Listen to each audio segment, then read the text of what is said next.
Bueno, siendo las 4 de la tarde comenzamos. Muy buenas tardes, estimados, estimadas docentes. Bienvenidos y bienvenidas a nuestra segunda sesión de Entre la tinta y el aula, este curso de escritura creativa.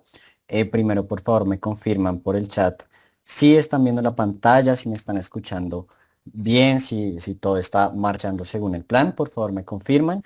Nuevamente les doy la bienvenida, me presento para de pronto quienes no me conocen porque sé que hay personas que ingresaron al grupo esta semana. Mi nombre es Mateo Sanabria Rodríguez, yo soy el mentor académico de la editorial Velázquez y Velázquez y soy la persona encargada de llevar a cabo este curso.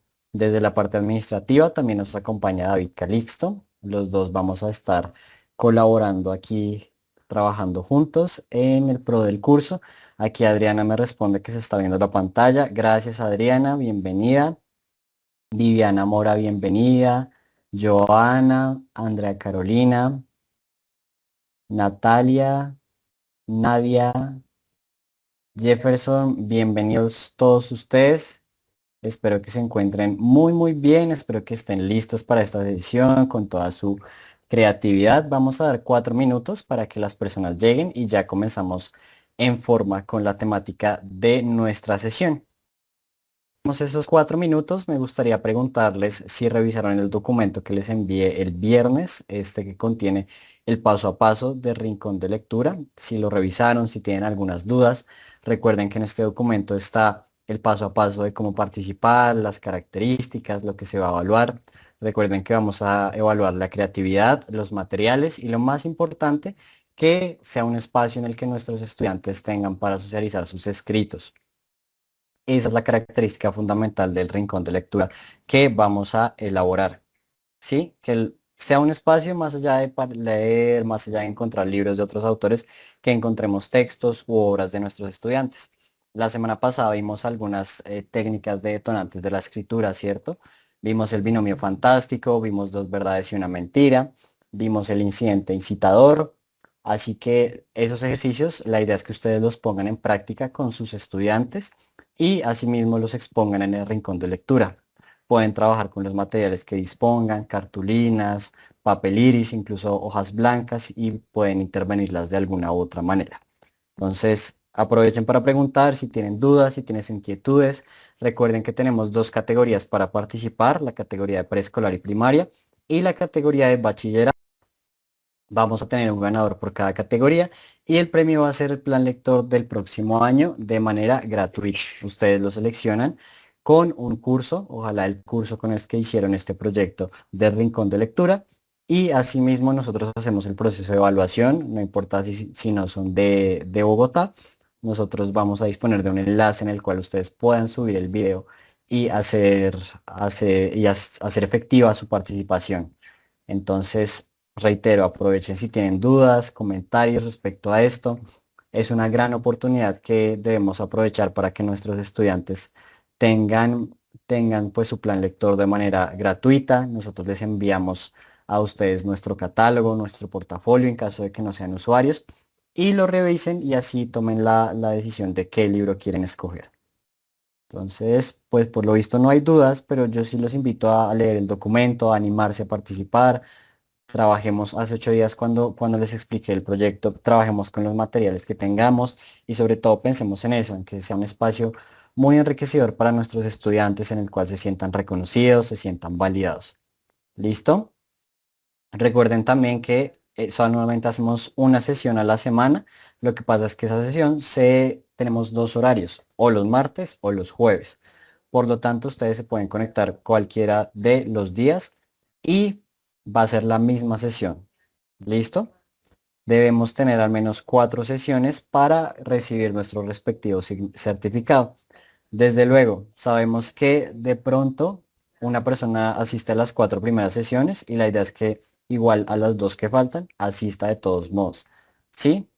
No es que asista solamente a 4 sesiones y después ya no vuelve, sino por favor, si ya asistieron a 4 sesiones, pues interesante que se queden las otras 2 sesiones.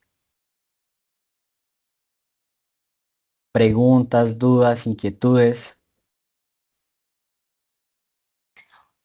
Hola, buenas tardes. Qué pena yo pregunto esto de pronto desde desconocimiento porque no he leído todo el documento, Ujú. pero yo estuve mirando la sesión pasada y entendía que era como elegir un curso específico. Te comento que pues desde el Colegio Salesiano Juan del Rizo se ha venido implementando una estrategia de lectura y se está creando el espacio, pero en la hora del descanso. Entonces mi pregunta es la siguiente. Mi pregunta es si yo puedo, bueno, si el colegio puede participar como con este espacio en donde van niños, pero, o sea, no hay un curso en específico. Sí, claro que sí, puedes participar así no tengas un grupo específico. Sin embargo, sí es importante que selecciones una categoría. De pronto, si el rincón de lectura está más enfocado a la primaria o al bachillerato. Sé que de pronto, por lo que me acabas de contar, es un espacio abierto, pues sin importar la edad, pero nosotros pues establecimos estas categorías justamente para que más docentes pudieran ganar. Y en el caso tal de que tú resultaras ganadora, pues sí es importante que selecciones un curso de los cuales trabajan, porque el premio va a ser para un curso. No importa la cantidad de estudiantes, pueden ser 20, 30, 40, pero ya más de dos cursos, sí, ahí sí no podría. Entonces sí te sugiero que al momento de participar, de llenar el formulario, que se los estaré compartiendo la última semana de octubre, si decían un curso. Por ejemplo, el Colegio Juan de Rizo es un colegio muy juicioso que aquí se han estado conectando a todas las sesiones que llevamos hasta el momento. Entonces, ya que hay varios profes, pues cada profe puede decidir con qué curso participa. Por ejemplo, bienvenida, profe Mariluz, profe Wendy. Listo. Entonces, si no tenemos más preguntas, igual me pueden contactar a mi WhatsApp personal. Esto del proyecto, yo semana a semana les voy a estar preguntando cómo van, si tienen dudas, si quieren también una asesoría, con mucho gusto me dicen y nos podemos reunir de manera virtual, me muestran sus ideas y yo les colaboro. ¿Listo? Vamos a comenzar con esta sesión. Les doy la bienvenida, estimadas docentes. Muchísimas gracias por sacar de su tiempo y por estar acá. En esta segunda sesión vamos a abordar la planeación y el proceso de escritura. ¿Listo? A continuación, lo primero que vamos a hacer es terminar la sesión pasada para introducir una nueva temática. ¿Listo? Allí en pantalla estamos viendo el libro Noche. Este es un libro de la autora ecuatoriana Ana Carlota González. Es un libro que disponemos en nuestro fondo editorial de la colección de Puertitas. Es especialmente diseñado para preescolar, niños y niñas desde los 4 años en adelante. Entonces, ¿qué vamos a hacer? ¿Tenemos alguna pregunta? Que me parece un micrófono abierto, ¿no? Listo, ¿qué vamos a hacer? Les voy a reproducir el audio del cuento, es un video y pues también va acompañado de su respectivo audiovisual para que lo veamos, lo escuchemos y anotemos por allí nuestras reflexiones y luego vamos a charlar un poco del cuento. Vamos a ver qué fue lo que pasó. Como siempre, los invito y las invito a participar mucho. Esta sesión la hacemos entre todos y todas, la hacemos conversando. Si ustedes me quieren compartir sus ideas, si ustedes quieren cambiar alguna actividad o modificar o adaptar alguna actividad que yo les propongo, bienvenidos. ¿Listo? Entonces, mientras se motivan a participar, vamos a comenzar con este cuento. Regálame un momento.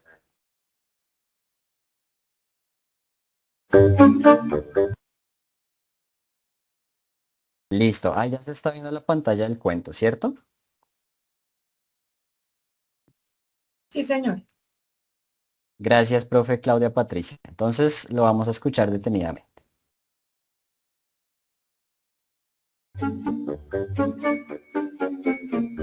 Desde pequeña yo quería tener un perro. No me importaba si era grande o chico, ni la raza, con tal de que tuviera cola y ladrara. Cuando cumplí 8 años, mi abuelita llegó a la fiesta con una canasta cubierta por una cobija azul.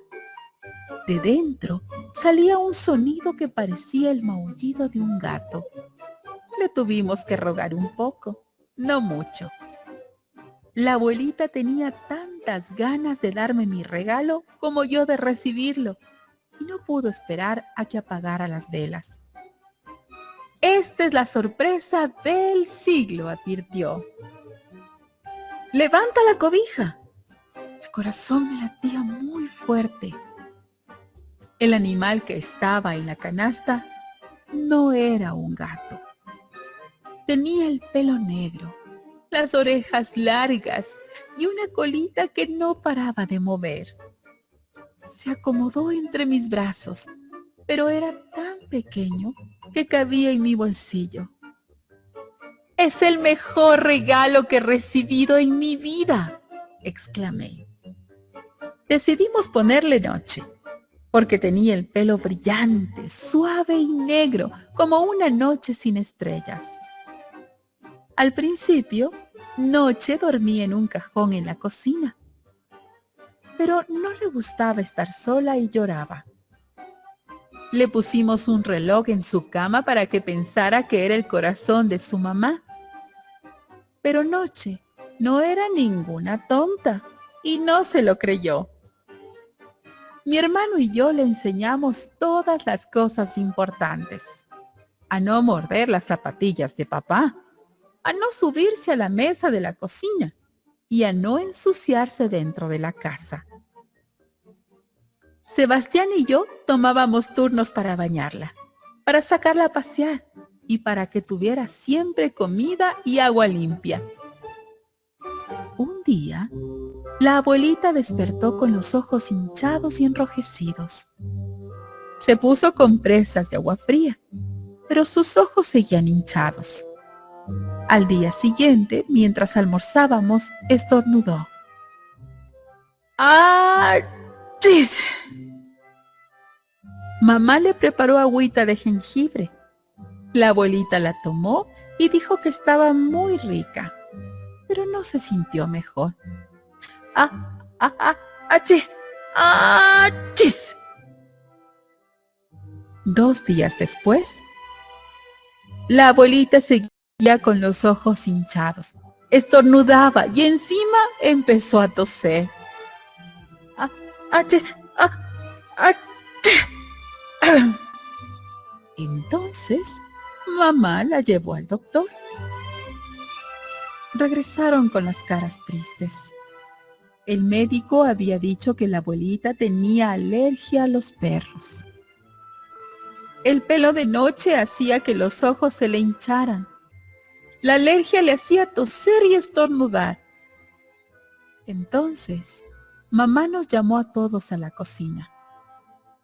Noche tendrá que vivir en el patio, anunció. Papá compró una caseta de madera para Noche. Sebastián y yo le pusimos un colchón dentro. Mamá le tejió un saco y la abuelita le hizo una cobija de lana para que no tuviera frío. Noche nos miraba a través de la ventana y ladraba para que saliéramos a jugar con ella. Después nos lavábamos las manos y limpiábamos nuestra ropa con un cepillo para quitar todos los pelos de Noche. Pero la abuelita no se mejoraba. No se le calmaba la alergia. Una tarde, mamá se sentó frente a Sebastián y a mí mientras almorzábamos. La abuelita se está poniendo cada día peor. Noche no podrá vivir con nosotros. La voz se le quebró como si estuviera a punto de llorar. Tendremos que buscarle otra casa. Terminó y salió de la cocina antes de que dijéramos nada. Nos miramos con tristeza, pero sabíamos que tenía razón. Esa misma mañana, yo puse un cartel con la foto de Noche en una cartelera de corcho que está afuera de mi salón de clase. Noche es una preciosa perra que necesita un hogar. Los interesados pueden hablar con Carolina o con Sebastián. Gaby, la secretaria de la escuela, me buscó en el recreo. Yo quiero tener una perrita, dijo. Yo podría darle un buen hogar a Noche. La recogió un sábado en la tarde. Papá nos llevó al cine para que no la viéramos partir. Al otro día teníamos los ojos hinchados, pero no por la alergia, sino por lo mucho que habíamos llorado. Pronto llegaron las vacaciones. Nos divertíamos, pero no podíamos olvidar a Noche. Pensábamos en ella mientras cocinábamos o saltábamos la cuerda, mientras leíamos un cuento o jugábamos al fútbol, mientras nadábamos en la piscina o íbamos al supermercado. Cuando dormía, soñaba que Noche estaba a los pies de mi cama. Noche parecía mirarme desde la foto que teníamos sobre el velador. Cuando comenzaron otra vez las clases en septiembre, vi a Gaby en el pasillo de la escuela. ¿Cómo está Noche?, le pregunté. La extrañamos tanto. Creo que ella también les extraña. ¿Les gustaría venir a visitarla?, preguntó Gaby. El siguiente sábado, mamá, papá, Sebastián y yo llegamos a la casa de Gaby. Noche corría de un lado a otro de la sala, feliz de vernos. Primero se sentó sobre mis rodillas, después sobre las de Sebastián. Le lamía la cara a mamá y los zapatos a papá. Yo pensaba que tenerla en mis brazos otra vez era mejor que comer helado de chocolate. Sebastián decía que era mejor que jugar en los carritos chocones. En la tarde alquilamos un bote y dimos varias vueltas en la laguna. Noche ladraba al agua porque se veía en ella como en un espejo. Pensaba que había otro perro debajo del bote. Ese día acordamos con Gaby visitar a Noche de vez en cuando. Para el cumpleaños de la abuelita, papá trajo la computadora de la oficina. La prendió y en la pantalla apareció Noche. En cuanto escuchó la voz de la abuelita, empezó a ladrar y a dar saltos de alegría. «¿Cómo ha crecido?», exclamaba la abuelita. «Está preciosa». «Gracias a todos», dijo cuando terminábamos la videoconferencia. «Esta ha sido la alegría del siglo. La mejor sorpresa que he recibido después de visitar el circo a los 9 años. Pude ver a Noche y no me dio alergia».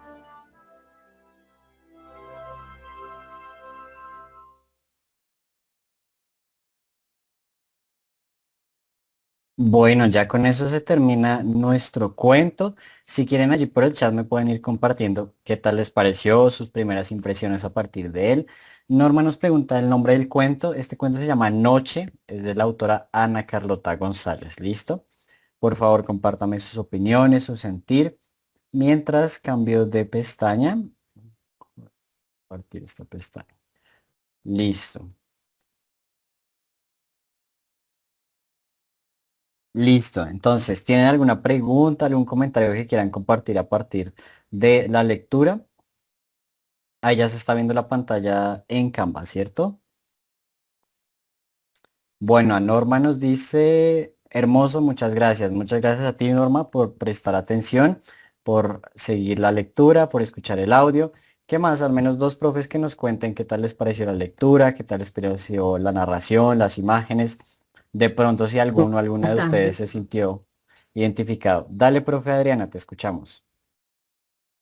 Buenas tardes para todos. Me recordó la infancia y pienso que me recordó mi infancia y pienso que es un libro muy interesante porque a veces a las mascotas cuando generan alguna dificultad se les da, digamos que una vida diferente, como abandonarlas en la calle o dejarlas en algún lugar sin cuidados. Y la abuelita en medio de todo amaba a Noche y lo único que la reconfortó era que aunque no estaba en la casa, estaba bien. Entonces pienso que es para los niños una lectura interesante porque es aprender a solucionar un conflicto dándole un buen fin donde todos sean beneficiados.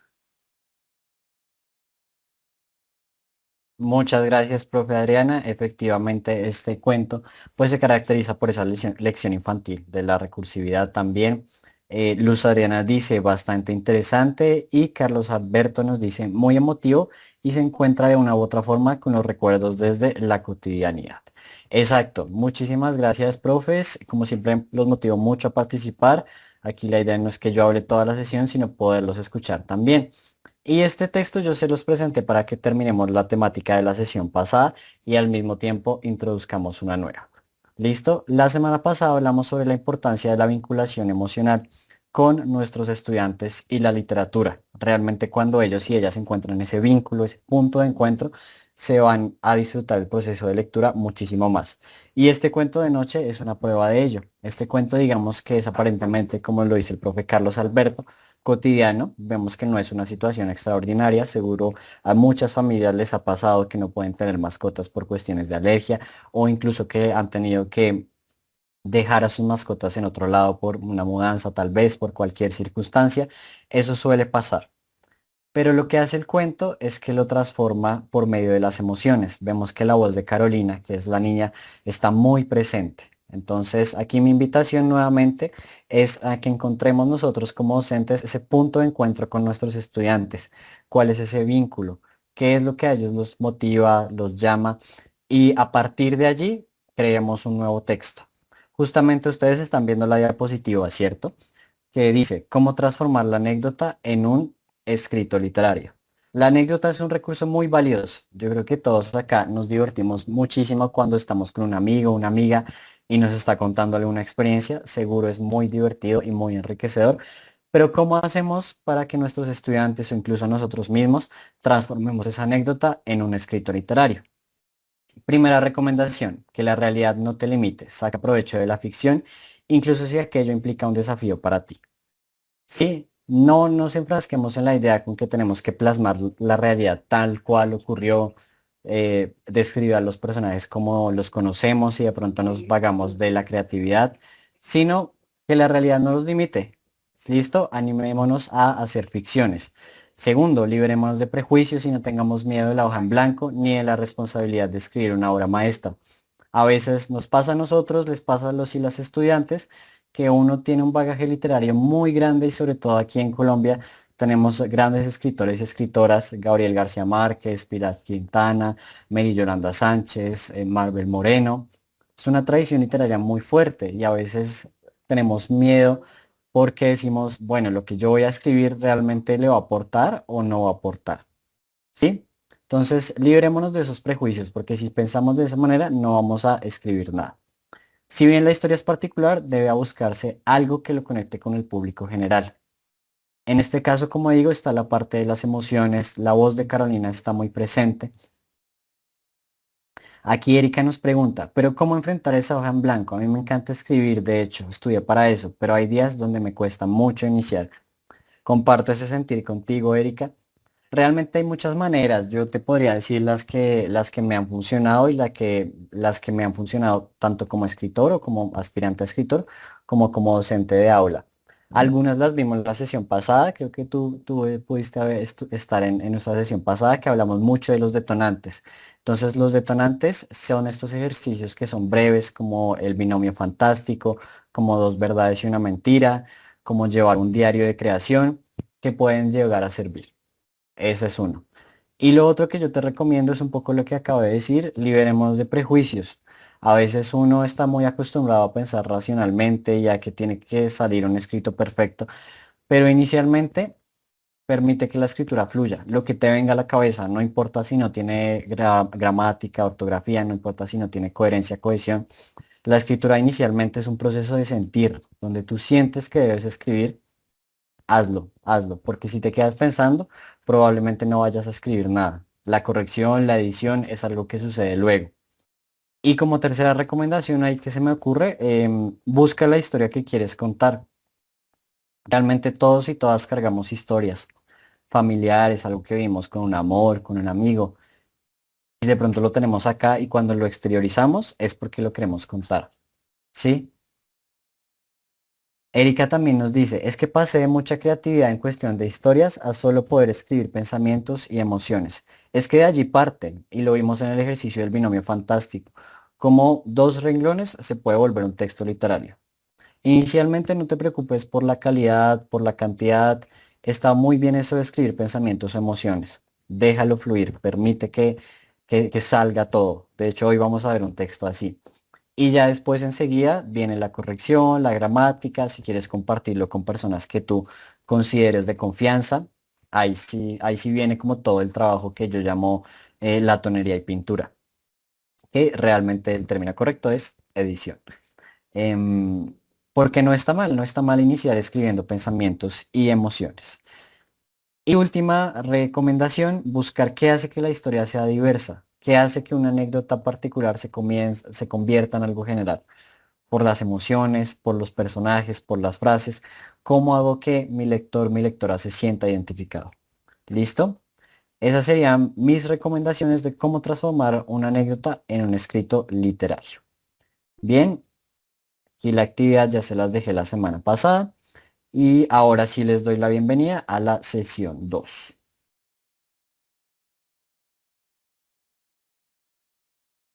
En la sesión 2 voy a comenzar hablando de las estrategias para la preescritura, que van muy ligadas a lo que nos pregunta la profe y nos comparte la profe Erika. ¿Cómo hacemos al momento de escribir?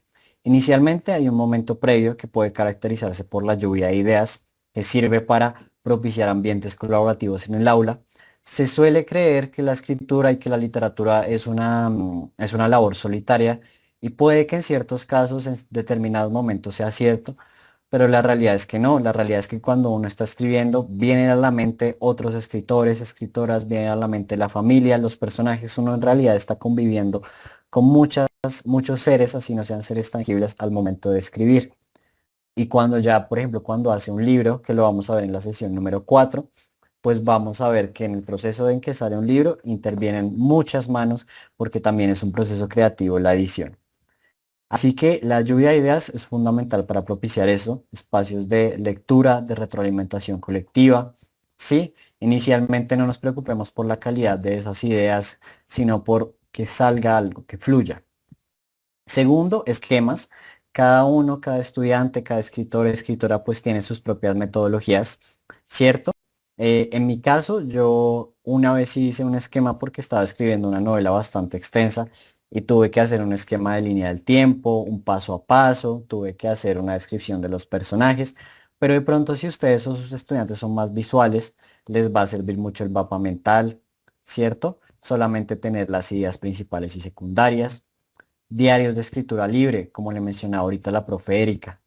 Cada persona también, yo recomiendo mucho escribir a mano y escribir estos diarios. Yo que llevo diarios, me parece que es un ejercicio de mucha autoconciencia y autopercepción y que de ahí puede detonar un texto perfectamente. Pero cada persona lo hace distinto. Hay personas que sí escriben tal cual lo que hicieron el día, otras personas le escriben a alguien más, otras personas sencillamente escriben lo que les llama la atención sin ningún orden específico, porque recordemos que un diario inicialmente es solo para que lo entienda la persona que lo escribe, ¿no? Y tenemos algunos ejemplos en en el arte, ¿no? Como el de Frida Kahlo, por ejemplo. Y tenemos recursos aleatorios para la construcción de historias, que es con el ejercicio que me gustaría comenzar. Veo que hay más o menos 34 personas en la reunión, entonces espero que estén allí listos y listas con el teclado para participar. ¿En qué consiste esta primera actividad de hoy? Es muy sencilla y parecida al binomio fantástico, pero con un poco más de complejidad. Estos recursos aleatorios para la construcción de historias pueden ser varios. Hoy, por efectos del taller, tenemos tres: lugares, personajes y situaciones. Pueden ser más si yo quiero agregar tiempo, si yo quiero agregar más personajes, lo puedo hacer. ¿Cómo lo hago? Puedo llevar una ruleta si cuento con proyector, puedo llevar papelitos, puedo dividir por filas y hacer grupos, puedo hacerlo de muchas maneras, depende de mi creatividad como docente. Lugar, ahí lo tenemos en rojo: mar, Transmilenio, restaurante. Personaje, profesor introvertido, un payaso sin gracia. Situación, estar perdido, invitar a salir, buscar un tesoro, ahí lo tenemos en la pantalla. ¿En qué consiste este ejercicio? Cada uno de ustedes va a seleccionar una de estas características, una de cada uno. Entonces, el mar, un payaso sin gracia y estar perdido. ¿Listo? Ahí tenemos lugar, personaje y situación. Y vamos a escribir algo con eso. Puede ser un párrafo solamente porque no tenemos mucho tiempo, pero arriesguémonos a escribir. No pensemos tanto, sino lo que se nos venga a la cabeza en torno a un lugar, un personaje y una situación. ¿Listo? Lo compartimos acá por el chat. Tenemos preguntas del ejercicio, de la actividad.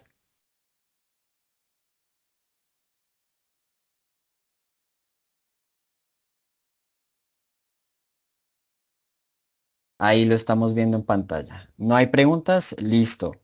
No piensen mucho porque como les digo, no tenemos mucho tiempo y la idea es dejarlo fluir. Ahí ya tenemos todo en la pantalla. Escojan el que a ustedes les llama más la atención.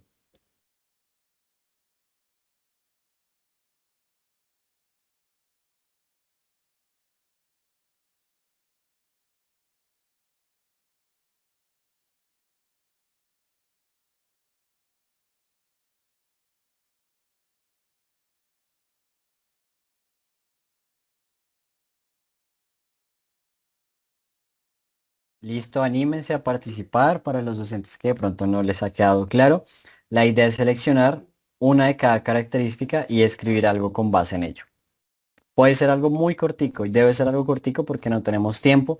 Por lo menos una o dos personas que se animen a participar lo envían acá en el chat de la reunión, por favor. Wendy nos dice, cuando estaba en la tienda, un profesor introvertido decidió esconderse de alguien. Muy bien. Ahí tenemos la situación, la tienda, perdón, la situación es esconderse, un lugar la tienda y el personaje es el profesor. Carlos Alberto nos dice, un payaso sin gracia promociona los platos de un restaurante, pero como nadie entra, confiesa un secreto. La comida es terrible. Muy chévere, profesor Carlos Alberto, gracias. Ya te doy la palabra, profe Mariluz. Juan Diego dice, un profesor introvertido en el Transmilenio busca un tesoro perdido. ¿Y qué será ese tesoro? Natalia dice, una hada sin alas recorre el vacío vagón del último Transmilenio. Su cuerpo se sacude arrastrando sus pies, uno frente a otro para llegar al retrovisor con una vaga sensación de haberse perdido. Muy bien, vemos ahí toda la construcción de una situación.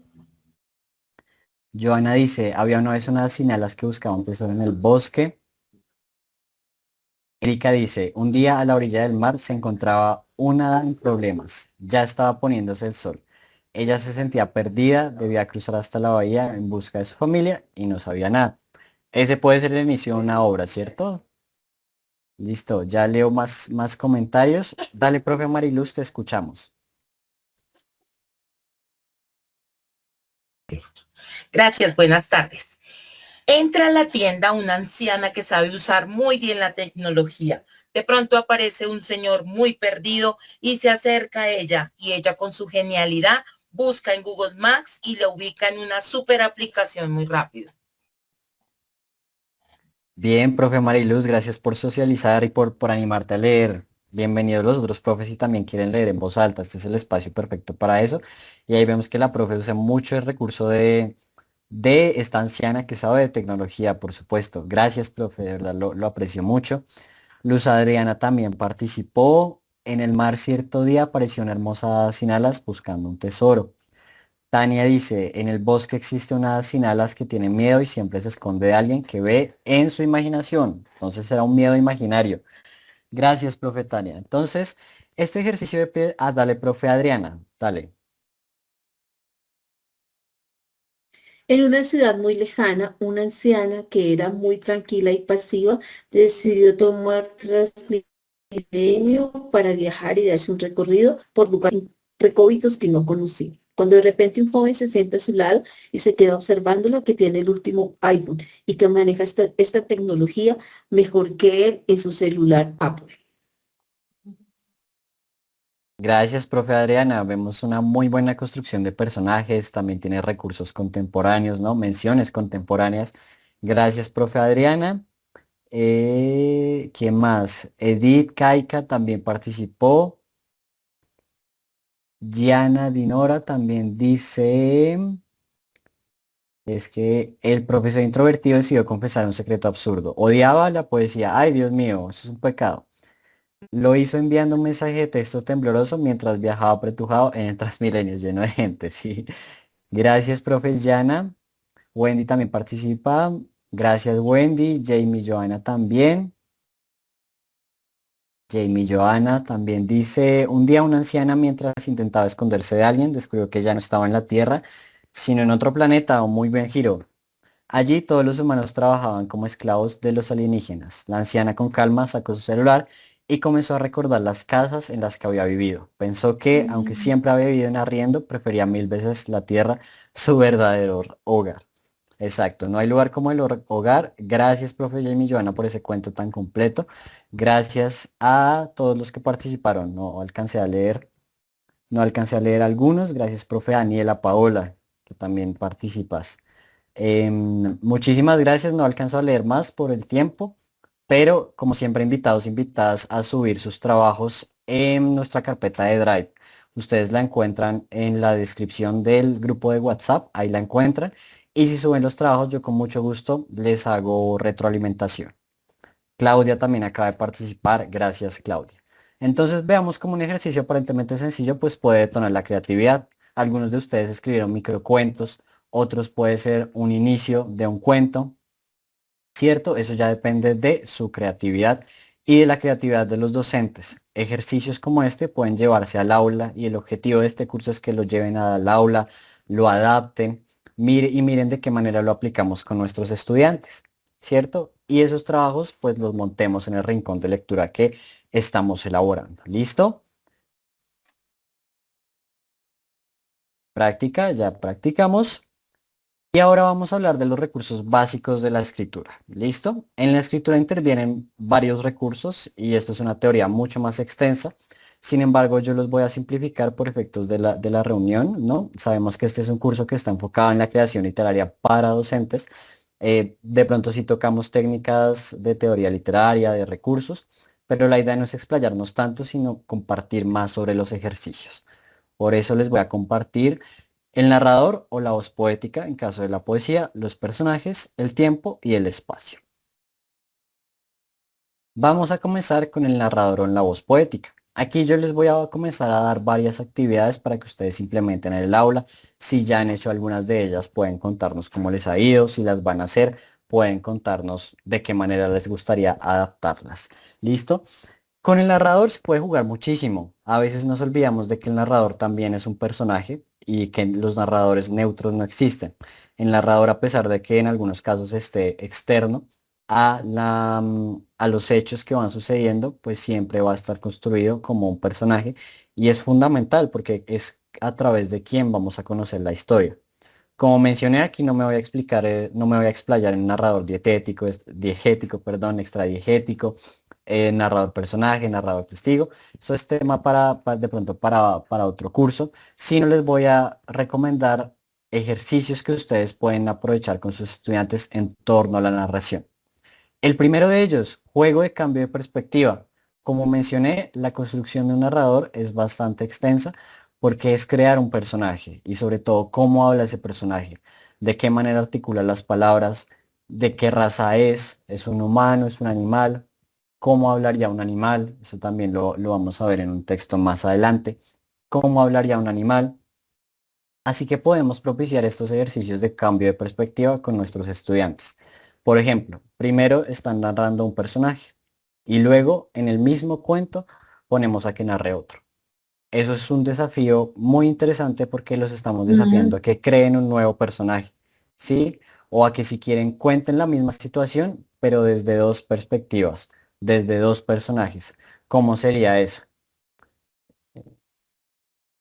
Ah, pensé que alguien tenía la mano levantada, no. ¿Cómo sería contar la misma historia desde dos perspectivas? ¿Cierto? Esto lo aprovecha mucho la literatura, seguro ustedes conocen varios textos. Yo aquí les puedo recomendar pues La chica del tren. Sabemos que es un texto de Paula Hawkins, es un thriller psicológico en el que intervienen tres mujeres y cada una narra desde su perspectiva. Tenemos también Te daría el sol de Jandy Nelson, que es un ejemplo de cambio de perspectiva porque tenemos a dos mellizos y un mellizo narra a los 13 años y la otra melliza narra a los 16. Aquí es bien interesante y bien retador porque no solo es un cambio de narrador, sino es un cambio de tiempo. Así que lo que hace este escritor es que nos va contando la misma situación, pero desde dos tiempos distintos y desde las perspectivas de los mellizos. Y uno como lector pues va armando los rompecabezas. Aquí el profe Carlos nos dice, el ejercicio de finales alternativos puede jugar con los roles. Exacto. Y propiciémonos en el aula a ver qué pasa. Ya te doy la palabra, profe Jamie. Y para terminar con esta parte del cambio de perspectiva, tenemos un recomendado de acá de la editorial, se llama Mundos Opuestos, es de la autora española, perdón, ecuatoriana Viviana Cordero. Viviana Cordero escribe esta novela, que es una novela juvenil, que contiene diarios, está escrita por medio de diarios también de dos mellizas. Entonces, una narra más desde lo sensible y otra narra desde los hechos. Desde luego, hacer este tipo de juegos es difícil cuando yo estoy escribiendo textos cortos, como seguramente los que ustedes llevan al aula, pero puede llegar a ser interesante, ¿no? Cambiar la perspectiva. Ya que hiciste un personaje, ahora crea otro. Profe Carlos, el de la historia de Caperucita Roja, pero visto desde la perspectiva del lobo feroz, es excelente. Sí, sí, creo que es el de la autora Pilar Quintana, al que se está refiriendo de Caperucita se come al lobo, o es otro, o es el de Gianni Rodari, para que porfa, si tiene la referencia, nos la comparta. Ahorita la profe Jamie Johanna tenía la mano levantada, profe Jamie, no sé si vas a Sí, decir algo, señor. te escuchamos. Te quería compartir como y con mis compañeros de pronto un ejercicio muy aterrizado al aula que en el cual se pueden jugar con el cambio de perspectivas. Fue uno, el detonante era la pregunta, ¿qué pasaría? ¿Qué pasaría si se acaba la escuela? Y entonces unos tenían que escribir desde la perspectiva de qué pasaría si se acaba la escuela para un profesor, para un estudiante, para un rector. Entonces es interesante hacer ese ejercicio y el detonante creativo es qué pasaría. Gracias, profe, un muy buen ejercicio para llevar al aula. Eso del que pasaría tiene un nombre, no sé si alguno lo conozca. Eso se llama literariamente ucronía. La ucronía son todos aquellos textos que comienzan por la pregunta de ¿qué pasaría si? ¿Qué pasaría si tal cosa? Son las posibilidades que se abren a partir de esa pregunta. ¿Listo? Eso se le conoce literariamente como ucronía. Gracias, profe Jamie Johanna. Bien, siguiente, escritura desde un momento emocional. ¿Cómo es escribir cuando estamos afectados por la tristeza, por la alegría, por la rabia? Es muy distinto. Este es un ejercicio que a mí me funcionó una vez con un estudiante que él era muy violento por diversas situaciones que vivía en su hogar y siempre llegaba de mal genio, botaba el cuaderno, botaba la maleta, tenía conflictos con sus compañeros y yo lo ponía a escribir desde allí.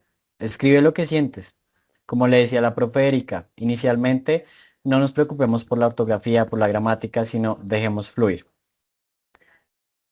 Es para hacer catarsis, quizás de forma no sale muy bien, pero de fondo, uff, exacto, profe Erika. Gracias, tú lo dijiste muy bien. Esto de la escritura emocional es algo que practican, yo diría que casi todos los escritores o escritoras, pero yo aquí les recomiendo El Esplende de París, es un libro que manejamos también acá en la editorial, es una antología de poesía francesa, entonces tiene, me disculpa mi pronunciación, tiene varios varios poemas de Acto, Mallarmé, Baudelaire, Novalis también está metido por allí, y sabemos que estos poetas de la generación maldita, pues escribían mucho desde un momento emocional, ¿sí? Casi que todos sus poemas se refieren emocionalmente a una situación. O para venirnos más para acá, tenemos a César Vallejo con Los Heraldos Negros, que también es un poema supremamente emocional. Voy a leer qué más dicen. Ahí el profe Carlos nos envía 7 calderos mágicos. Allí es la referencia que nos está dando. Gracias, profe Carlos. David, le agradecería si me la pudiera enviar al WhatsApp para yo anexarla en el desglose de la sesión y que la podemos consultar. Iris nos dice, desde relato autobiográfico también logramos creaciones muy interesantes. Gracias, profe Iris. Sí, y justamente eso va a mi segundo punto. Escritura desde un alter ego. La biografía, la autobiografía, como lo indica su nombre, es de uno mismo, ¿cierto? Pero ¿qué pasa si lo problematizamos un poco más y le decimos a los estudiantes, escribe desde un alter ego? Es decir, desde una persona, un personaje que sea opuesto a ti. ¿Cómo sería? Esto es profundamente retador porque a pesar de que tenemos una variedad de estudiantes, ¿no? Que algunos pueden tener más empatía que otros, ponerse en los zapatos de otros y realmente ser una persona opuesta a lo que uno es dificilísimo. Si quieren ahí en el chat pueden compartirme cómo sería un narrador si fuera opuesto a ustedes. En mi caso, a mí algo que me cuesta muchísimo son las groserías. Me cuesta muchísimo decirlas, escribirlas. Así que probablemente un narrador opuesto a mí tendría otro tipo de vocabulario más soez y me costaría mucho escribirlo, pero como ejercicio exploratorio puede llegar a ser muy, muy interesante, muy retador también. Personificación de imágenes e ilustraciones. Este no me voy a explayar demasiado porque también lo vimos la sesión pasada con esto que yo les mencionaba de las pinturas del Renacimiento, las pinturas del surrealismo. Puede llegar a ser bastante útil presentarles una pintura y creemos a partir de allí, contrastemos perspectivas. Eka nos dice, muy retador desde el punto de vista que si uno no se conoce, no va a encontrar la voz del alter ego. Exacto, gracias, profe Erika. Para construir un alter ego, pues tenemos que definirnos muy bien nosotros y nosotras. Otros tipos de narrador. Hay muchos tipos de narrador. Está el narrador testigo, está el narrador personaje. Hay uno que a mí personalmente me encanta y que creo que puede llegar a ser útil trabajarlo en el aula. Es este narrador que se pregunta cosas, el narrador en presente. Este se los recomiendo. En este momento no me acuerdo si es en presente, pero sí es un narrador que no sentimos que nos está contando algo, sino que vamos con él, que es el narrador de Dora Bruder, de Patrick Modiano. Estas referencias se las voy a compartir en el desglose de la sesión para que las tengan ahí.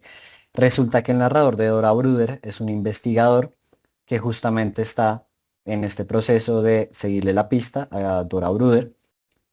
Y él es un narrador tremendamente humano porque todo el tiempo se está preguntando y casi que en cada párrafo hay una pregunta. Y para mí eso lo hace muy atractivo porque hace que lo que dice el narrador sea lo mismo que yo me pregunto como lector. ¿Cierto? Así que si podemos propiciar estos juegos con la narración, buenísimo, buenísimo para llevarlo a las aulas, para que nuestros estudiantes también exploren su propia voz, exploren otras voces, vean otros recursos más allá de la tercera persona en pasado, que pues ese es el narrador que más se suele utilizar. Y aquí les traigo uno que lo voy a leer y luego lo vamos a discutir. Pero porfa, si les surge algún comentario, escríbanlo allí. No hay educación ni modales ni nada de nada en su naturaleza, dándome un cachete por atrás de esta manera en palabra censurada, porque no lo llame Hugh, el ignaro que no distingue la poesía de una versa. Eso es lo que consigues por no ponerlos en su sitio, quitándose los zapatos y los pantalones ahí mismo en la silla delante de mí con toda la cara dura, sin ni siquiera pedir permiso, comparándole eso de una manera tan vulgar en esa medio camisa que llevan para que se les admire como a un cura o a un carnicero o esos viejos hipócritas en los tiempos de Julio César. Cuéntenme, ¿qué les pareció este fragmento? Este fragmento es bastante retador. ¿Alguien lo identificó? Yo espero que sí. En el otro grupo me dejaron preocupado porque nadie había leído este texto, pero en este yo creo que sí. Alguien debe salvar la patria y reconocer de dónde es este fragmento. ¿De dónde será? ¿Por qué creen que está escrito así? Porque vemos que no tiene ortografía, que la gramática falla, que la coherencia, que la cohesión, que básicamente todo eso que nosotros nos enseñaron y a su vez que enseñamos, no lo tiene este fragmento. ¿Por qué será?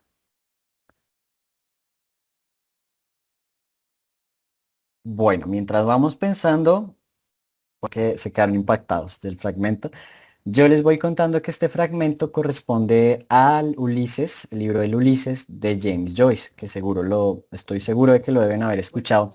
Este es un libro muy importante en la literatura porque lo que hace James Joyce es tomar la estructura de la Odisea, que seguro sí lo hemos leído, adaptarla a una contemporaneidad y además lo que hace él es que todo lo que sucede en la Odisea, que sucede en 10 años, ¿no? Aquí sucede en un solo día. Y el final de esta novela es este monólogo. Aquí como nos dice. Yuri Hernández dice, es un monólogo. Y Carlos nos dice, es un ejercicio similar al cuento Capax de Salamina. No he leído el cuento, profe. Gracias por la referencia. Lo anotaremos también. Y resulta que el Ulises es un libro muy complejo, no solamente por esta estructura que ya les mencioné, sino porque cada capítulo tiene su estructura. Hay un capítulo que está escrito como un guión, otro está escrito de esta manera, otro sigue a otro personaje. Es un libro con una estructura bastante compleja. Y por eso la gran mayoría de personas pues lo evaden o lo leemos en ambientes académicos. Yo lo leí en la maestría y agradezco que haya sido así, porque de otra manera no sé si lo habría leído. Resulta que este texto es un monólogo, pero más que un monólogo, es un soliloquio o monólogo interior. ¿Cuál es la diferencia? El monólogo, a pesar de que sea un parlamento dicho por una sola persona, aquí Natalia dice, parece un flujo de conciencia, exacto. El monólogo, a pesar de que sea dicho por una persona, tiene un público, es decir, hay oyentes, hay alguien que lo escucha. Eso es un monólogo. Pero este es más un monólogo interior o un soliloquio, porque de nuevo lo dice una persona, pero lo dice más hacia adentro, sin necesidad de que lo enuncie hacia otras personas. Esa es la mayor diferencia. Por eso, como es un flujo de conciencia, pues este texto carece de ortografía, puntuación y todo esto. Porque lo que hace este autor es por medio de un personaje, se llama, se los voy a anotar de una vez, monólogo de Molly Bloom, por medio de un personaje canaliza todo el final de la novela. Esto es solo un fragmento, pero el monólogo original es mucho más largo y es un texto complejo de leer, pero es interesante la manera en la que lo hace y por supuesto nos lleva a nosotros como docentes pues cuestionarnos un poco sobre lo que enseñamos, ¿no? Porque nos han enseñado que hay que enseñar ortografía, puntuación, gramática, pero vemos con este texto que lo importante no es tanto el fondo, sino la forma. ¿Listo? No digo que tengamos que enseñar así siempre, no, por supuesto que no, pero puede ser un buen ejercicio detonante, un buen ejercicio exploratorio, un buen ejercicio de liberación, de catarsis, como bien nos decía. La profe Yuri dice, me parece interesante cómo el autor refleja los pensamientos sin pausas y el orden, lo que transmite la sensación real de lo que pasa por la mente de una persona. Gracias, profe Yuri. Efectivamente, esto va en unión con lo que yo les mencionaba la semana pasada de que la escritura resulta algo artificial respecto al pensamiento, ¿no? Porque nosotros no pensamos ordenadamente. Yo no pienso, ay, ya dije muchos adjetivos, ahora voy a usar adverbios. No conozco ninguna persona que piense así. Nuestro pensamiento es desordenado, no tiene tiempo gramatical, del pasado nos vamos al presente, volvemos y pensamos lo mismo, somos redundantes. Y tal vez la manera más precisa de captar ese pensamiento en la escritura es por medio de estos ejercicios del monólogo interior, del soliloquio, del flujo de conciencia. Así que invitadísimos a participar, a propiciar ejercicios de cambio de narrador, de perspectiva en sus aulas. Podemos hacer ejercicios detonantes planteándonos estas preguntas que vemos allí en pantalla. Aquí, por ejemplo, planteamos esas preguntas a partir de la portada de un libro. Y vean solamente la portada de un libro. Este libro es Invisible y Flu, lo trabajamos también en la editorial. Es del autor Francisco Delgado Santos, ecuatoriano, un libro de poesía. Y vean, a partir solo de la cubierta, podemos hacer 3, 4, 5 preguntas detonantes de la escritura. ¿Sí? Pueden ser más. Esto se los voy a compartir también en el desglose de la sesión. Profes, ¿tenemos algún comentario, alguna pregunta antes de continuar, alguna experiencia que querramos compartir?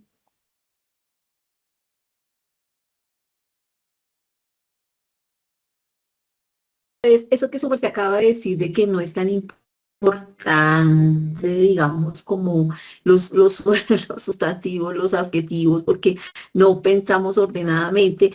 Es un ejercicio que me rectifica. Hice un ejercicio hoy en grado 302, donde los chicos construyeron un texto en el que efectivamente se visualiza eso, que hay las fallas de ortografía, que no hay suficientes conectores, que quedan ideas sueltas, pero cuando uno lee el texto yo me río mucho, dejo volar mi imaginación y uno ve cómo el chico puede plasmar, por ejemplo, y me sorprendió un estudiante que se llama Andrés Mesa, como decía, profe, esta es mi primera historia y es mi cuaderno nuevo y saqué la mitad de mi imaginación con la mano rápida, casi nunca la lleva porque es despacioso, pero ponía ese toque secreto del escribir sin importar, pero dejar plasmado su pensamiento sin importar la gramática y los signos de puntuación. Es un ejercicio muy, muy enriquecedor y es la pauta de ir con el tiempo.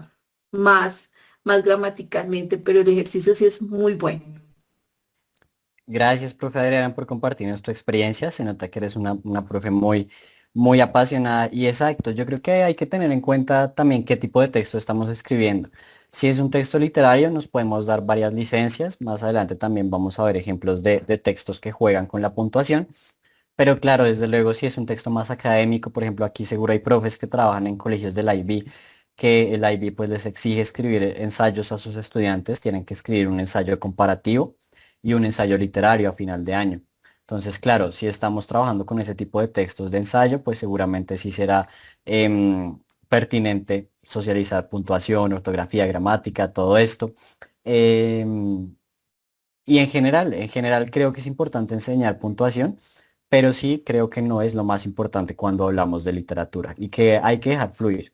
Ya todo esto del proceso de edición vendrá después, ya habrá textos que requieran un trabajo de puntuación y en esto de la puntuación sigue siendo pues fundamental porque hoy en día vemos, seguro también varios de ustedes han enseñado en universidades, yo trabajé en la Universidad Libre y allí enseñé con ingenieros y fue pues todo un desafío enseñarles puntuación que según yo era bastante obvio, bastante evidente y con ellos pues fue retador porque es un lenguaje al cual no están acostumbrados, ¿no?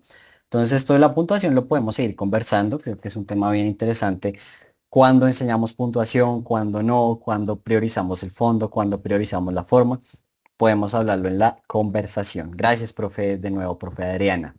Y hablando de estructuras, yo les quiero compartir esta que se llama El viaje del héroe de Joseph Campbell.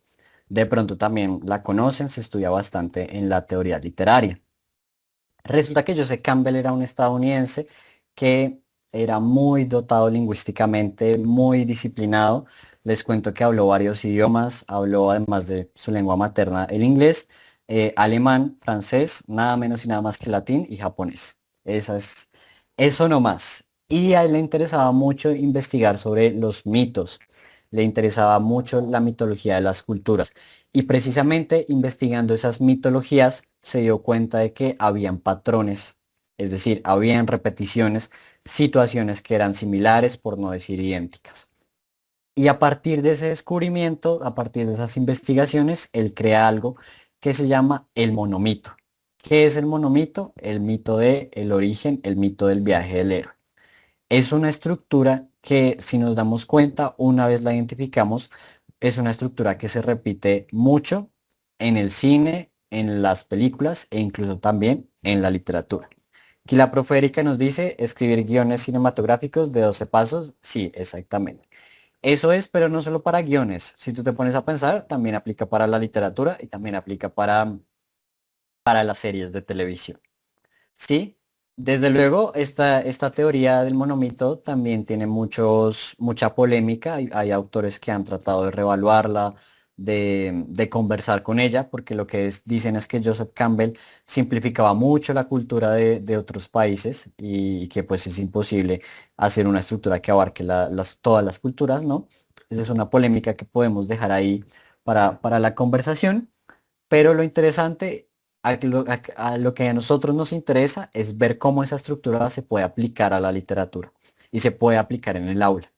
Yo les recomiendo mucho hacerla, que de pronto esta estructura puede llegar, si bien es limitante, porque como menciona la profe Erika, tiene unos pasos específicos, puede llegar a potenciar la creatividad de nuestros estudiantes si la trabajamos paso a paso y los va a llevar a escribir un texto más largo, más completo y sobre todo el desafío está en seguir esta estructura. Esta estructura aquí ya no tenemos inicio, nudo y desenlace, sino tenemos tres partes: separación, iniciación y retorno. Y la vamos a ver a continuación. Vemos que esto también desafía el esquema tradicional de inicio, nudo y desenlace, porque ese esquema usualmente se representa por una línea que va hacia arriba, por una escalera o incluso por una línea recta. Lo que hace Campbell es que aquí ya los 12 pasos no se representan, sí son consecutivos, pero no se representan de manera lineal, sino de manera cíclica, como lo vemos allí en la pantalla. Tenemos a el mundo ordinario, la llamada a la aventura, rechazo a la llamada, encuentro con el mentor, travesía del umbral, los aliados, los enemigos y las pruebas, internamiento en la caverna más profunda, La Odisea, La Recompensa, Regresó con Persecución, Gran Lucha Final, Nueva Resurrección, Retorno con el Elixir del Conocimiento. Esas son las fases de 12 pasos, aunque con el tiempo también se le han añadido como subpasos, por decirlo así, y han llegado hasta 17. Yo la he trabajado con 12 pasos. Si ustedes son profes, por ejemplo, de primaria, pueden simplificarla un poquito más, 7 pasos, por ejemplo. Y es bien interesante porque, reitero, una vez la conocemos, la vemos en absolutamente todo. Tomemos el ejemplo de Rey León, esa famosa cinta de Disney del 94. Tenemos el mundo ordinario, allí habita Simba, no le pasa nada. Llamada a la aventura, hay un detonante, un incidente incitador, como lo vimos la sesión pasada. ¿Cuál es el detonante? Que el papá fallece, por no decir otra palabra. El papá fallece, rechazo a la llamada, él sale corriendo, él no se va a hacer responsable, él tiene miedo. Encuentro con el mentor cuando aparece el mico Rafiki y le dice, oiga, no se puede escapar del pasado, deje el pasado atrás, asuma su responsabilidad y bueno, ahí la película sigue su ritmo. En Moana, también de Disney, vemos exactamente la misma estructura. Ella vive tranquila en una isla hasta que a la isla le comienza a llegar contaminación. Y ella dice, no, yo no quiero ir, yo no quiero salir de Arrecife. ¿Qué pasa? Se muere la abuela y a partir de que se muere la abuela, pues ella dice, no, yo tengo que ir a salvar a mi pueblo. Muy similar, Star Wars y Harry Potter también tienen esta misma estructura. Desde luego que hay sus variaciones, sus adaptaciones, pero a grandes rasgos es lo mismo. De hecho, George Lucas, el creador de Star Wars, conoció a Campbell cuando estaba vivo y él reconoció públicamente que utilizó la estructura del viaje del héroe para basarse en la escritura de Star Wars. Y posteriores ediciones del viaje del héroe tenían referencias a Star Wars. Entonces, ¿para qué les cuento todo esto? Para que lo apliquemos en el aula. Nuevamente, ¿cómo romper la página en blanco? Por medio de una estructura. Yo le digo a mis estudiantes, vamos a hacer un cuento siguiendo la estructura del viaje del héroe. Y este cuento debe tener tales y tales características. Podemos repasar las categorías gramaticales. A partir de la escritura podemos ver oraciones compuestas.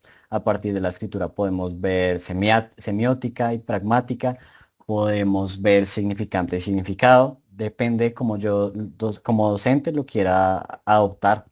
Este fue un proyecto que ejecuté en el 2022 en el colegio en el que trabajaba y fue interesantísimo ver cómo sesión a sesión trabajaba con los estudiantes el cuento y al final varios de ellos pues fue satisfactorio para mí como docente ver el resultado y sobre todo el proceso, más allá del resultado también el proceso y lo retador que era para ellos y ellas escribir un cuento más largo.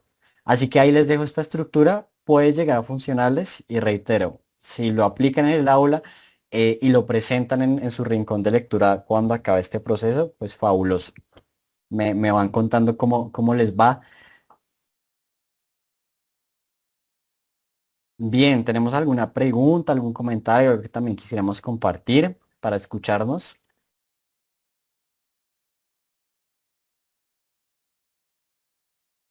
Aquí la profe Iris me pregunta, ¿qué opino sobre la influencia de las inteligencias artificiales en el acto de escribir creativamente? Bueno, profe Iris, yo te soy muy sincero y yo he usado la inteligencia artificial, pero para la escritura sí no. Para la escritura creativa no la he empleado, entonces no sé qué tan efectiva o qué tan perjudicial sea. Sin embargo, sé que hay tipos de inteligencia artificial. Por ejemplo, hay un profesor que se llama Edwin Omaña. Resulta que Edwin es un apasionado por este tema, es un escritor y además es un apasionado por la inteligencia artificial. Entonces, ¿qué hizo Edwin Omaña? Reunió a su equipo y juntos crearon una inteligencia artificial específicamente para acompañar procesos creativos que se llama Melquiades. Lo pueden buscar. Aquí les voy a anotar el referente. Melquiades, supongo que por el personaje de 100 años de soledad. Ahí sí, no sé qué tan efectiva sea, porque reitero, no la he probado, pero sé que es diseñada justamente por él y pues por su equipo, que es un escritor. Entonces, este tipo de inteligencias artificiales están diseñadas para acompañar, más no para reemplazar. Y yo creo que pueden, si las vemos desde esa perspectiva, pueden llegar a ser muy útiles. porque escribir es un proceso bastante difícil en el que uno como ser humano se enfrenta a la página en blanco, se enfrenta al bloqueo, se enfrenta a la falta de coherencia y cohesión, se enfrenta al desconocimiento, se enfrenta a muchas cosas y tal vez una inteligencia artificial específicamente creada para acompañar esos procesos de creación pueda llegar a ser efectiva. No sé hasta qué punto. Creo que ahí me queda como tarea, Porfiris, probar este tipo de inteligencias y les cuento. Pero yo lo que opino de la inteligencia artificial en general es que hay que saberla usar, es que es un recurso que llegó para quedarse y un recurso que puede llegar a ser muy valioso si lo sabemos utilizar con respeto, con responsabilidad y sobre todo pensando en que, como bien lo indica su nombre, es algo artificial. Nosotros y nosotras somos quienes en verdad tenemos la inteligencia, entonces no podemos dejar que nos sobrepase. Esa es mi perspectiva. Desde luego, pues cada uno y cada una tendrá su opinión muy, muy valiosa y muy respetable. Lo siguiente que les quiero compartir es relacionado con los personajes. Cómo creamos personajes en el aula, porque también pasa con los estudiantes y lo veíamos en el Padlet de la sesión pasada que ustedes me comentaban. Los estudiantes les falta creatividad, los estudiantes replican aspectos que vieron en series de televisión, que vieron en videojuegos. ¿Cómo hago para que comiencen a crear personajes? Aquí puede ser una buena manera. Perdón, ¿en quién me baso yo? Yo me baso en Carl Jung y sus arquetipos. Carl Jung era un psiquiatra, psicólogo del psicoanálisis. De hecho, Joseph Campbell trabajó mucho basándose en el trabajo de Carl Jung. Y Carl Jung se da cuenta de que en los seres humanos también hay unos patrones de comportamiento a los que estamos predispuestos. No voy a ahondar en esto porque no me compete, no soy psicólogo. Si de pronto aquí alguien es psicólogo o conoce a alguien o algún psicólogo, pues bienvenido sea, pero yo no lo soy, entonces no me voy a explayar en toda la teoría, sino lo que hace Campbell es darse cuenta de que estos arquetipos de los que habla Carl Jung aplican también para la literatura. ¿De qué manera? Los arquetipos vistos como modelos, porque esos son. Esa es la diferencia entre un arquetipo y un estereotipo. El estereotipo se basa en juicios, en imaginarios y en la ignorancia.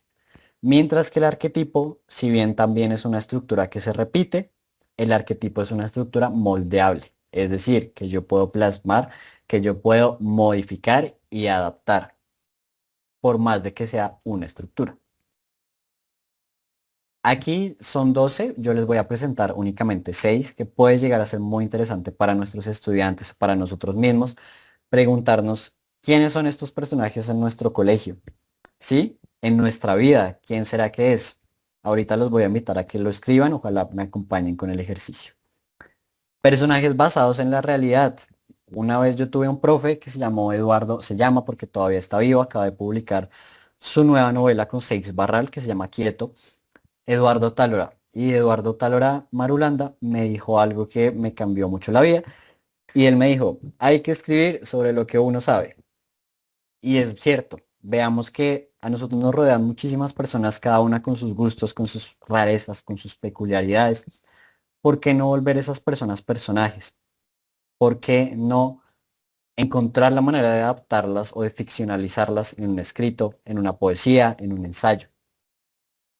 De pronto, pues eso nos va a servir mucho y va a ser un insumo para la creación. Si todos tenemos un amigo o una amiga con gustos particulares, con gustos extraños, escribamos sobre eso, a ver qué pasa. Pero no nos limitemos por la realidad, ¿no? También hay que buscar lo particular en cada personaje. Hay muchas maneras de hacerlo, con la descripción, con la adjetivación, creando fichas de personaje. Esto puede ser un buen insumo. Les damos a los estudiantes la ficha para que la creen. Los personajes hablan sobre una bruja. ¿Cómo es esa bruja? ¿De qué color tiene la piel? ¿Cómo tiene la nariz? ¿Cuál es su pasado? Si tiene un parche en el ojo, ¿por qué? ¿Cómo perdió ese ojo? ¿Qué poderes tiene? ¿Cuáles son sus limitaciones? ¿Siempre tuvo poderes? ¿Los adquirió? ¿Cuál es su moralidad? Así en la medida en que yo vaya discutiendo con los estudiantes, pues ellos y ellas van a usar más su creatividad para crearle todo un contexto a este personaje. Encontremos los detalles. Por ejemplo, esto es algo que esta clase no está patrocinada por Disney ni nada por el estilo, pero eso es algo que Disney hace muy bien, es muy detallista. En la película Encanto de hace unos años, que fue basada en Colombia, cada personaje pues tenía una relación con su poder. Entonces tenemos este personaje que se llama Camilo, por camaleón, y además en su vestimenta también tiene camaleones. Tenemos a las dos protagonistas, que son la abuela y Mirabel, que ambas son las únicas que llevan mariposas en sus vestuarios. Y eso pues ya nos está indicando a nosotros como espectadores una relación entre ellas, porque son los únicos personajes de la película que usan este tipo de vestimenta, de adornos en su vestimenta. Así que no se trata de que mi personaje es una niña con gafas. Eso es algo muy general. ¿Por qué usa gafas? ¿En qué grado está? ¿Cuánto mide? Yo trabajaba mucho con mis estudiantes preguntándoles así, y vean que si a mí me daba mucho resultado, a ustedes también les puede funcionar, o trabajar fichas. Y aquí, si quieren contarme y escribir cómo les va, cómo les ha ido con este tema de los personajes, bienvenidos. La profe Erika nos dice, la narrativa audiovisual es una cosa maravillosa si uno se sienta concentrado. Sí, sí, hay gente que pues está muy en contra de las series y de las películas. Yo creo que pues son otro lenguaje que, como igual que los libros, no todos los libros pues nos pueden aportar algo. Hay muy buenas películas, películas con una semiótica hermosa. Tenemos que hablar de Kevin. Se los voy a anotar por acá. Es una película que tiene mucha simbología en todo, en el vestuario de los personajes, en los gestos, en las escenas. Es una película para analizar si son profes de bachillerato. Bueno, aunque toca temas fuertes, no sé hasta qué punto se adapta para estudiantes de bachillerato, pero habría que revisar la clasificación porque es una película que se le puede sacar mucho debate.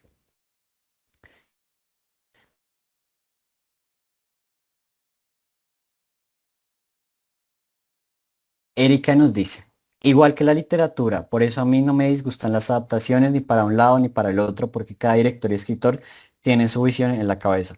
Sí, este tema de las adaptaciones es extremadamente debatible. Hay personas que pues sí están súper en contra, porque pues, ya se tiene algo muy bueno para que vamos a crear otra cosa y además le vamos a hacer cambios. Pero pues es normal hacer cambios porque la misma palabra no indica adaptar. No se puede adaptar tal cual lo que leemos en un libro a una película, porque son lenguajes distintos a pesar de que tengan aspectos en común. Para los libros, pues nosotros no estamos viendo a los personajes, si estamos hablando, por ejemplo, de novelas ya para adultos, si son librocuentos, de pronto sí, pero si son novelas, nosotros no vemos a los personajes, entonces cada personaje existe en la ficción de la persona. Pero al pasar eso al cine o a las series, pues se pierde, que fue una de las razones por las que García Márquez no quería adaptar Cien años de soledad, porque él es un autor tremendamente descriptivo, pero hay personajes que no describe precisamente con esa intención de que uno se los imagine de acuerdo a sus prejuicios, a sus conocimientos. Él dice belleza. Habrá personas a las que se imaginan una mujer crespa, otros se imaginarán un hombre musculoso, otros se imaginarán una mujer pecosa con el cabello rojo. Entonces, cuando ya esos personajes pasan a la pantalla, pues sí se pierde. Pero aquí también Erika nos dice, hay público para todo. Y hay que entender pues que eso es una adaptación. Iris nos dice, es un tema que genera mucha discusión. De hecho, en ocasiones las personas ven adaptaciones, pueden motivarse a leer la obra. Sí, y hay, gracias profe Iris por tu comentario, y hay adaptaciones muy buenas. It del 2017 de Andy Muchastegui, el director. Me parece que la película es muchísimo mejor que el libro. Yo vi la película y luego leí todo el libro antes de la segunda parte, y siento que la película hace mucho mejor este tema del miedo, de los personajes, de la relación entre ellos. Creo que es está mejor lograda en la película que en el libro. Y sí, pues es todo un tema. Aquí yo les presento, Erika nos dice, gracias por participar tanto. Yo llevo años tratando de escribir una novela sin género justamente para eso, para que un lector pueda decidir si el personaje es hombre o mujer, pero es dificilísimo. ¿Algún tip? Uy, qué pregunta tan compleja. Ya ahorita leo el comentario de la propia Sandra. Pues yo siento que ahí lo curioso es cómo manejas tú los pronombres, porque si este personaje interactúa con otros, pues vamos a saber a qué género pertenece. Pero sí podrías jugar un poco con la ambigüedad, tal vez a veces nombrarlo como un él, otras veces como ella, y que así que el lector, y hacerlo constantemente, porque si se hace pocas veces, pues desde luego no vamos a identificar lo vamos a ver como un error. Pero si lo vemos a lo largo de la novela, pues efectivamente vamos a decir, aquí hay alguna intención. Este personaje es andrógino, este personaje asume diferentes géneros. Hay un libro que se llama La mano izquierda de la oscuridad, por favor verifica, de Ursula K. Le Guin. Creo que se llama así, La mano izquierda de la oscuridad o La mano de la oscuridad. Ella, en este libro, ella nos habla, es un libro de ciencia ficción, nos habla de otra raza que cambia de género constantemente. Entonces, que pueden decidir si son masculinos o pueden decidir si son femeninos. Y más o menos, pues de eso trata el libro. Entonces, de pronto puede ser un referente que te pueda ayudar, profe Erika. Sí, La mano izquierda de la oscuridad, Ursula K. Le Guin, buenísima, que además escribió un montón de libros. So, ustedes ven la bibliografía de ella, tiene como casi 200 por ahí, tiene bastantes. Sandra nos dice, la obra de Metamorfosis es demasiado profunda y podrían crear historias porque tiene muchos enfoques y se puede adaptar. Sí, por ejemplo, en Metamorfosis nunca llegan a decir exactamente qué insecto, ¿no? Lo asociamos con un cucarrón, pero no lo definen del todo y creo que eso es llamativo. Aquí en pantalla tenemos 6 arquetipos que, reitero, si nos damos cuenta, están muy presentes en el cine, en la literatura, en las series. Yo aquí lo hice con el cine porque me parece que es un mejor acercamiento y que el Disney o la animación en general, es un recurso que se vale mucho de los arquetipos.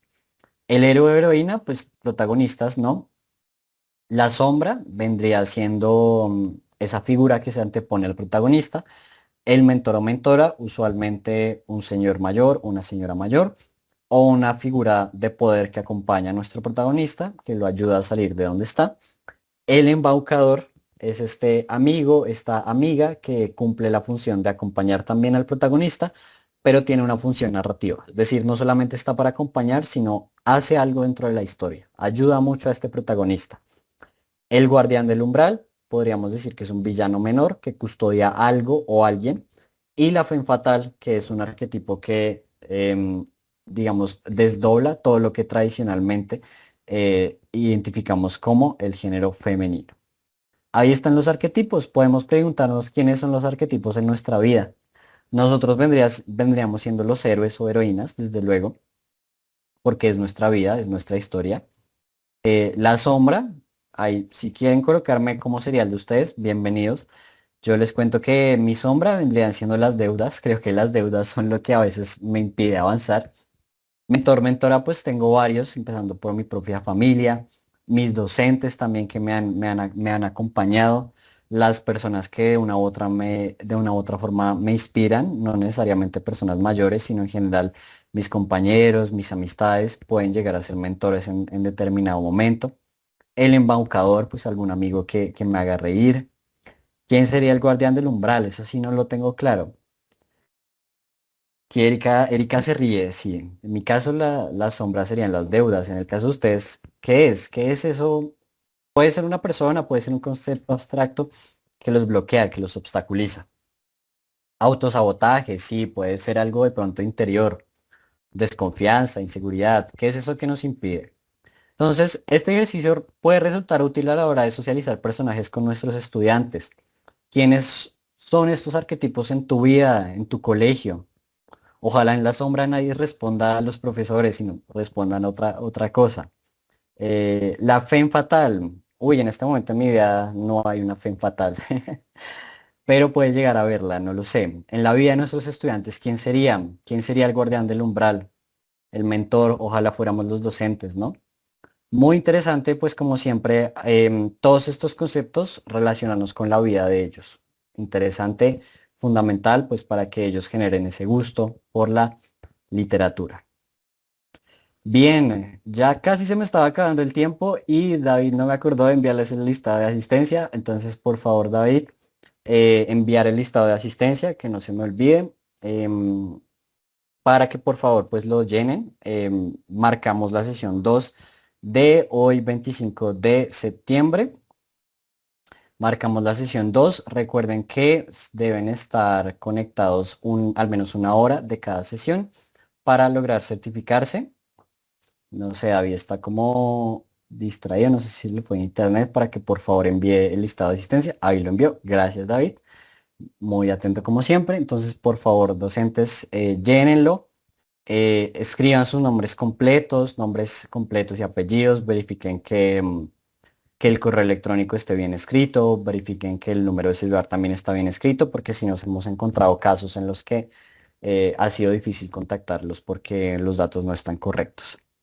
Y deben estar conectados, reitero, al menos una hora durante cada sesión, por 4 sesiones para certificarse.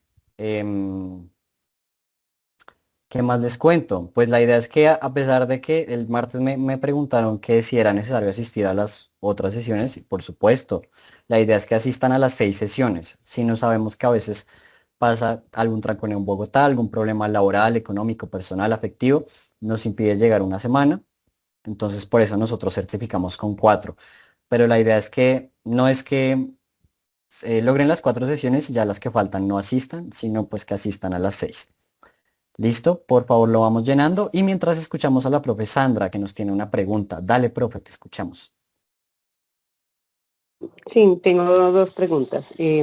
Bueno, tú hablas del rincón, me ha pareció curioso lo del rincón, pero pues en este momento no tengo mucho tiempo en el colegio, pero sí, pues digamos que de lo que tú nos hablas es muy, o digamos que lo he puesto en práctica en algunos cursos y pues genial, pero no he hecho así como el rincón como tú dices, ni tampoco me he inscrito porque pues no hay mucho tiempo, porque hay unas actividades, muchas actividades allá, entonces no ha sido posible. Pero quisiera saber si, o sea, debemos hacerlo o es opcional. Eso es una pregunta. Dos, es que yo trabajo en el sur y vivo en Suba, entonces a veces pueda que el bus le rinda como pueda que no y a veces no alcanzo a llegar. Entonces por eso digamos que llegué y apenas llegué me conecté, pero digamos que a veces, bueno, la vez pasada yo llegué y me conecté las 2 veces y llegué súper temprano, pero a veces no, ya no alcanzo a llegar y llego hasta pues pasadita la hora. Entonces no sé si hay algún problema o bueno, no sé, tú me dirás. Listo, profe. Respecto a tu segunda pregunta, pues lo ideal es que estés conectada al menos una hora. Aquí nosotros utilizamos Teams y Teams nos arroja el tiempo en el que está conectado cada docente. Lo que nosotros hacemos es verificar la asistencia más la asistencia que nos da Teams y ahí sacamos cuáles son los docentes que se van a certificar. Entonces yo espero que el tiempo te dé para estar conectada al menos una hora. O si no, pues si de pronto asistes todas las 6 sesiones, pero no te conectas una hora, ahí miramos qué hacemos. Ahí mi compañero David y yo hablamos y miramos cómo a qué consenso llegamos, porque pues si una persona asistió las 6 sesiones, pues merecería tener el certificado. Y lo que me preguntas de Rincón de Lectura, este proyecto es opcional y recuerden que es para final de octubre, es para la última de octubre y la primera de noviembre. Ahí en el documento que les envié el viernes están las fechas específicas. Y si no tienes tiempo, profe, pues ahí miramos qué hacemos. Yo espero que participes porque en verdad es una oportunidad Pues, muy buena sí, para que pues participes, para que tus estudiantes reciban el plan lector. Entonces es encontrar el espacio o en su defecto me escribes y miramos pues de qué manera desde las lejanías te puedo ayudar. Luz Adriana nos pregunta, ¿qué ah, sección marco la fecha de hoy? Marcas sesión 2, 25 de septiembre, sesión 2, hoy es la segunda. Em, Ahorita había otra mano levantada, no sé si... Erika, dale, te escuchamos. Hola, es que yo tengo una pregunta. Ahorita que entré al formulario, a las sesiones anteriores no me pude conectar, pero me interesa mucho. Solo quedan 2 sesiones. ¿Eso quiere decir que yo ya no me certifico? No, O sea, igual todavía que la siguiente. quedan varias sesiones, son 6, hoy hasta ahora es la segunda. Ok, es que en el formulario solo aparecían otras 2. Sí, en el formulario está hasta el 3, ya a partir de la sesión 4 es otro formulario. Bueno, vale, muchas gracias. Igual para las personas que no se pueden conectar a una sesión, nosotros les enviamos la grabación. Esto está grabado y yo lo estoy subiendo por lo general los viernes. Ya en el canal de ILS Colombia encuentran la primera sesión. Profes, no sé si siguen teniendo la mano levantada, bájenla para que no se les canse. O si tienen alguna otra pregunta, bienvenida. ¿Dónde está el formulario? Ya David lo vuelve a enviar.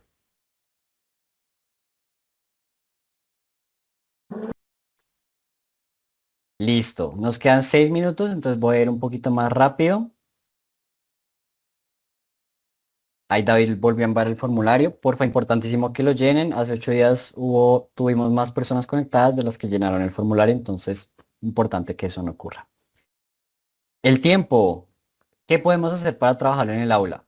Elaboración de líneas del tiempo, implementación de la elipsis. Recuerden que la elipsis es cuando jugamos con el tiempo. Puede ir hacia atrás y se llama analepsis, o puede ir hacia adelante y se llama prolepsis. En el cine también se nos ha metido mucho lo anglosajón, entonces se llama flashback o flash forward. Utilización de signos de puntuación para generar ritmo. Aquí volvemos al tema de la puntuación que es fundamental. ¿Sí? Tenemos ejercicios en los que obviamos la puntuación, como los que vimos al comienzo de la sesión, pero hay otros específicamente en poesía en el que la puntuación puede enriquecer muchísimo para generar ese ritmo, ese tono, esa sonoridad.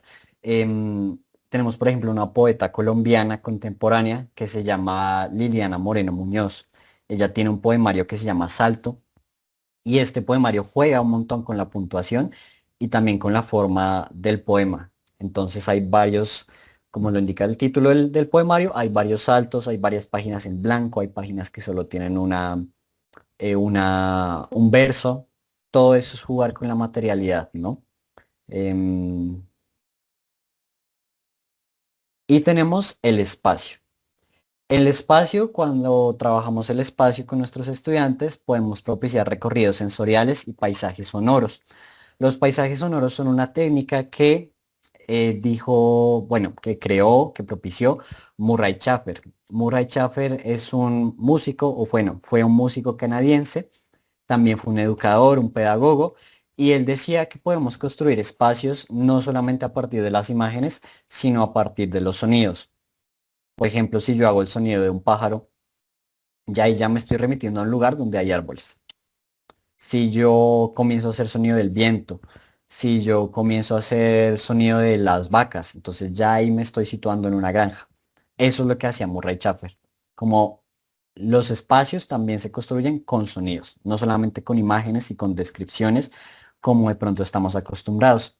Si ustedes buscan en YouTube, van a encontrar paisajes sonoros de Murray Schafer que pueden llevar a sus aulas. Podemos poner a los estudiantes a escuchar y que hagamos un paisaje sonoro a ver qué sale. A ver si en verdad logran describir cómo sería la ciudad si tuviera, cómo se haría un paisaje sonoro de la ciudad, qué sonidos tendría, la calle, los carros, los pitos, cómo sería. Recorridos de memoria, juegos de adjetivación a partir de un espacio. Esto es un poco similar a como lo mencionaba con los personajes. Entre más nosotros les preguntemos a nuestros estudiantes, entre más les solicitemos hacer una descripción, eh, esa descripción va a estar más completa, perdón.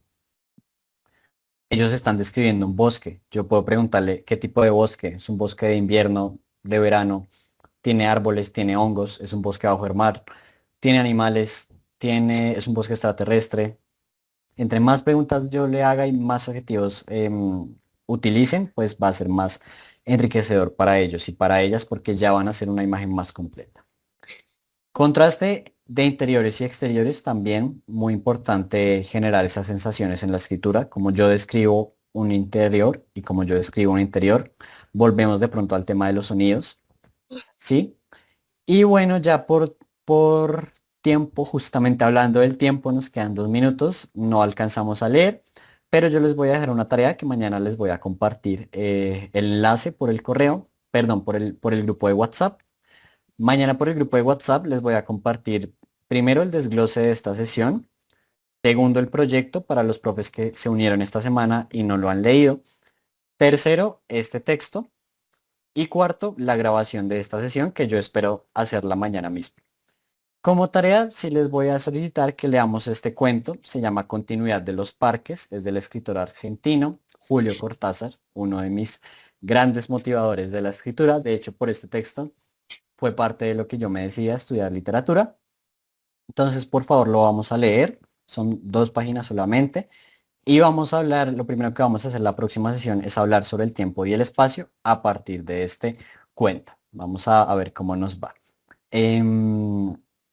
Continuidad de los parques, ¿listo? Quedó muy pendiente. Recuerden que solo se conectan a una sesión la próxima semana. Ustedes deciden si es el martes o si es el jueves. Es realmente la misma sesión. La profe Iris nos dice, gracias por todo lo que nos recomiendas y por las estrategias. El texto para cerrar es espectacular. Un abrazo. Un abrazo a ti, profe Iris. Gracias por responder, participar. Me alegra mucho que el curso esté resultando productivo. Y nos veríamos entonces la próxima semana. Les deseo una excelente tarde. Cualquier cosa, estoy pendiente por WhatsApp. Gracias a ti, Maestro, Erika. Me una alegra mucho. pregunta. Sí, señora. Es que yo quiero participar de lo del rincón de lectura, pero entonces no entendí, hay que preinscribirse, porque es que no vi el mensaje, perdóname, ¿sí? Sí, Y ya en cerró. el... No, no, no. Esas inscripciones se Ah, abrirán ok. las últimas semanas de octubre. Yo les envío los enlaces. Si Ah, quieres por ok. Ah, ahora, ok, ok. puedes ir mirando el documento de evaluación. Igual yo lo reenvío mañana, en el que pues están todas las características. Pues digamos que yo ya lo leí, Ah, listo. pero no entendí, es en cuanto al ítem de material reutilizable, ¿tiene que ser totalmente todo el rincón o se puede, pues digamos, incluir cosas, pero no necesariamente todo? No, no necesariamente todo. Este punto va más ligado a la recursividad, como qué tan recursiva fuiste tú a la hora de hacer tu rincón de lectura. Ah, ok, maestro, listo. Muchas gracias. Bueno, a ti, profe, cualquier cosa, hablamos por WhatsApp o la próxima sesión. Gracias, Joana, Carlos Vale, Alberto, maestro. Mariluz. Hasta luego.